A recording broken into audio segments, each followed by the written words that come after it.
बड़ी बड़ी अहम बात है साहब सब ज़रा पाकिस्तान बिज़नेस काउंसिल या जितने भी बिज़नेस ग्रुप्स हैं उनका बुनियादी इंसेंटिव है पाकिस्तान के ग्रो करने में। आप सबका बुनियादी इंसेंटिव है कि जी पाकिस्तान ग्रो करेगा तो बिज़नेस कम्युनिटी का फ़ायदा होगा, आवाम का ही नहीं फ़ायदा होगा। तो आपको लगता है कि कम से कम वो सिमत है, और अगर नहीं है ज़ाहिर आपके कुछ एतराज़ात हैं, तो क्या हो एग्जैक्टली क्या ऐसी 5 आपकी रिकमेंडेशन है कि भाई ये करें अगर हमें इस स्टेबलाइजेशन से ग्रोथ के पाथ पे जाना है। इस पॉपुलेशन ग्रोथ के साथ ये ग्रोथ मैच नहीं करेगी।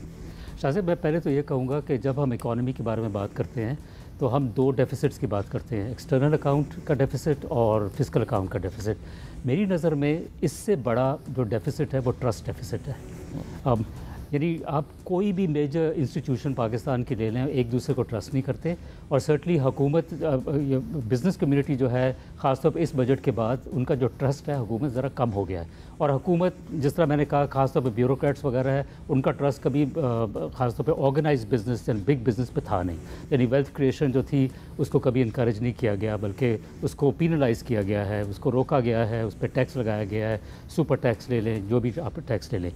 तो इसको मद्देनज़र रखते हुए जी मेरी जो 5 वो तजवीज़ात हैं, वो सबसे पहले तो ये है कि कट डाउन दी जो स्टेट का इन्फ्लुएंस है इकॉनमी के अंदर, वो उसको आपको कम करना पड़ेगा। Whether you do it, whether आप उसके cut down the size of the government, उसकी जो सिविल सर्विस रिफॉर्म्स करें, ग्रेड 17 तक के जो ऑफिसर्स हैं जिनकी 6 लाख से ज़्यादा फेडरल गवर्नमेंट की मैं बात कर रहा हूँ, उनमें खासी आपको ट्रिमिंग करने की ज़रूरत है। जब तक आप ये नहीं करेंगे, डिजिटाइज नहीं करेंगे, डिसीजन मेकिंग को ट्रांसपेरेंट नहीं करेंगे, तो आप वो एनवायरनमेंट नहीं क्रिएट होगा जिसमें कि इन्वेस्टमेंट क्लाइमेट जो है वो उसको फ़रोग़ मिले। इस बजट पे आपको इक़दाम नहीं दिखते? कुछ पेंशन रिफॉर्म्स की बात है, 5 मिनिस्ट्रीज ख़त्म करने की बात कर रहे हैं, 45 कोई पब्लिक सेक्टर इंटरप्राइजेज हैं जिनको प्राइवेटाइज करने की बात कर रहे हैं। आपको लगता है वो इक़दाम हैं या बस ऐसे ऐलानात हैं? जी इक़दाम तो है, लेकिन ये शुरुआत हैं। गवर्नमेंट की जो साइज़ कट के बारे में बात हो रही है कि जी 5 मिनिस्ट्रीज़ को शायद मर्ज कर दिया जाएगा वगैरह वगैरह, उसका कोई बजट के अंदर कोई रिफ्लेक्शन नहीं है।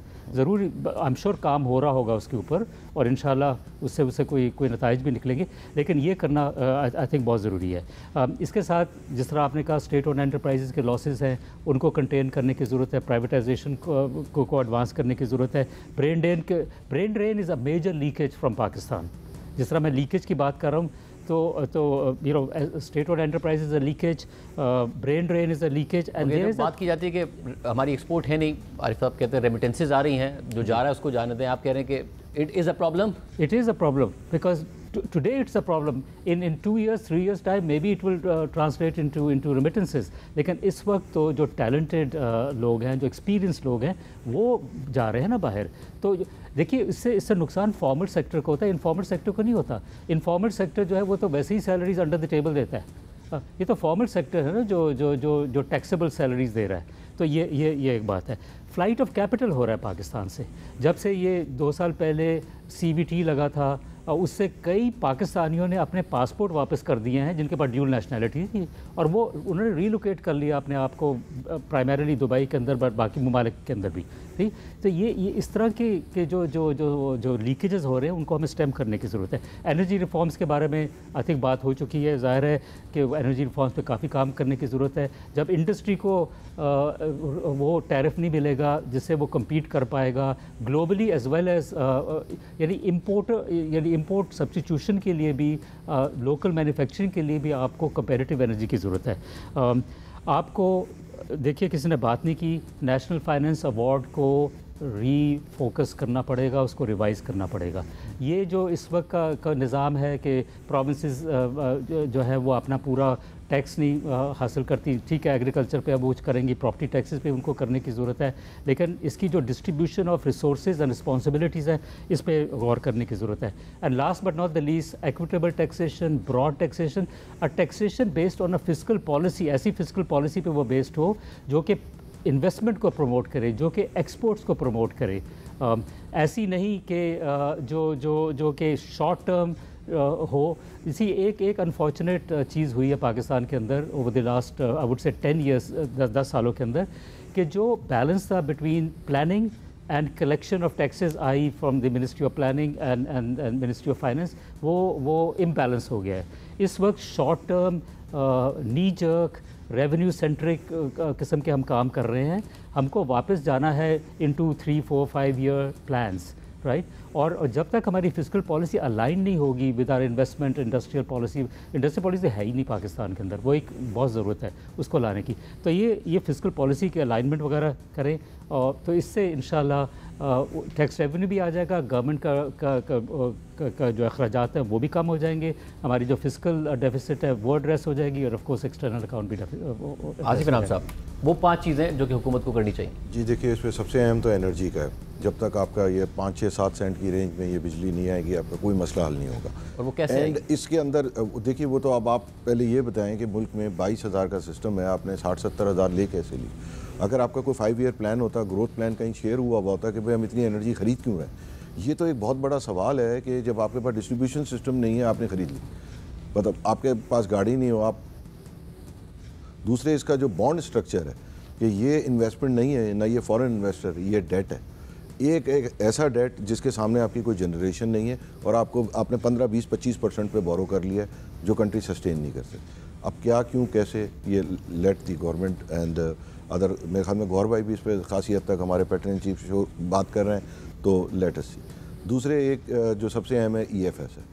EFS में मेरी रिक्वेस्ट ये है कि जी EFS स्कीम जो है, ये अगर इसमें लोकल को बहाल नहीं करते तो फिर पूरे पाकिस्तान को दोबारा रिपीट रेजिम पे ले जाएं, सब ड्यूटी दें, सब रिपीट लें, फिर ख़त्म कर दें इसको, टोटल ख़त्म कर दें। इंपोर्ट की, फ़रोग की कोई स्कीम हम नहीं होने देंगे अनलेस वो उसमें डोमेस्टिक कॉम्पिटिटिव हो। तीसरी बात इसके बाद ये आ जाती है कि इस वक्त हमारे पास एक सक्सेसफुल मॉडल है जो EPZ की फॉर्म में था, जो 2-3 लगे और वो बहुत जल्दी भर गए। दुबई ने भी आप देखें कि EPZ बनाए। अब इतना बड़ा आप एक EPZ स्टील मिल के करीब, ये मेरे ख्याल में हमारे जब गौर भाई ये थे कॉमर्स मिनिस्टर, उन्होंने उसको सारा प्लान किया। आप एक 8-10 हज़ार एकड़ पे क्यों नहीं बना के देते EPZ विद फैसिलिटीज़? अब जो फॉरेन कंपनीज लोकेटेड, देखिए EPZ में आ जाएंगे। जैसे भाई ने स्लज की बात की कि स्लज जा रहा है, वो स्लज इसलिए जा रहा है कि वो टोटल माइंस और उसके साथ जो उसकी प्राइमरी रिफाइनरी है वो EPZ है डिक्लेयर। अगर वो EPZ से हट के वहाँ पे ऐसा कॉपर बनाने लगे जो पाकिस्तान में डायरेक्ट बिकने आएगा, उनके ऊपर दुनिया भर के पाकिस्तान के 50 लॉ का अप्लाई हो जाएगा, जो वो नहीं चाहते। तो आपका एक सक्सेसफुल मॉडल है पूरी दुनिया में। चाइना आज भी रोज़ रोज़ नए EPZ बनाता है, उसको आप क्यों नहीं करते? और दूसरे, जब आपको अपना चेक करना हो कि जी आपकी पॉलिसी ठीक है, आप देखें कि फॉरेन इन्वेस्टर आ रहा है या नहीं। फॉरेन इन्वेस्टर पाकिस्तान में कोई नहीं है, सिवाय इसके कि जहाँ पे आपकी गारंटीड रिटर्न या स्टेट गारंटीज, उसने एक मॉडल बनाया, चले नहीं चले व्हाटएवर, इस तरह तो कोई भी कर लेगा। तो अब इसका, अब वियतनाम की आपने बात की, $20 बिलियन सिर्फ एक साल में टर्की ने वियतनाम में इन्वेस्ट किया था इन टेक्सटाइल सेक्टर। और आपके यहाँ $1 आया टेक्सटाइल में कोई 10-15 साल में? क्यों नहीं आया? कभी हमने गौर किया कि वियतनाम में आया, बांग्लादेश में आया, चाइना में बिलियंस ऑफ डॉलर, सारे जापान में जो तौलिए बनते थे सब शिफ्ट हुए चाइना, पाकिस्तान क्यों नहीं आए? क्यों नहीं आए? ये तो अब सवाल पूछने हैं ना हमने कि भाई हमारे अगर यही है कि हम तो के अगले स्टेज में बात होती थी कि वो रिलोकेशन होगी, वो नहीं हुई। तो मैं आपसे भी जानना चाहूँगा क्यों नहीं हुई? उसकी वजह बता रहा हूँ ना। एक तो हमारा एनर्जी बेस्ड टैरिफ ही हमेशा रहा, unless you have some special regime, आपका नेचुरल टैरिफ ही बनता है 18-19 सेंट, वो सस्टेनेबल ही नहीं। आपने जितने जो है वो डेवलपमेंट है, वो सड़कों की मरम्मत और इस सब पे करके एक डैम नहीं बना। आपके पास 20-25 हज़ार आज मेगावाट डैम होता है, आपके ₹1 की बिजली होती, आपके लोग भी खुश, इंडस्ट्री भी खुश, हर चीज़ हो रहा होता से। तो ना हमारी प्रॉपर यूटिलाइजेशन हुई और मुझे तो लगता है आगे भी नहीं होगी। प्रॉब्लम यह है कि जब हमारे जहन में कोई ग्रोथ का खाका नहीं है, कोई 5 ईयर प्लान है हमारे पास। इससे तो वो कम्युनिस्ट टाइप का सेमी एरा अच्छा था कि कम अज़ कम 5 ईयर प्लान तो होता था कि भाई हमने इस 5 साल में क्या करना है। हम किस चीज़ पे जज करेंगे अपनी परफॉर्मेंस को कि हमने इकोनॉमिकली परफॉर्म किया है? Unless we submit a plan कि जी ये हम इस चीज़ में इतना अचीव करेंगे, एक्सपोर्ट ये अचीव करेंगे। आज एक्सपोर्ट का टारगेट क्या है for next year? We don't have even have a target.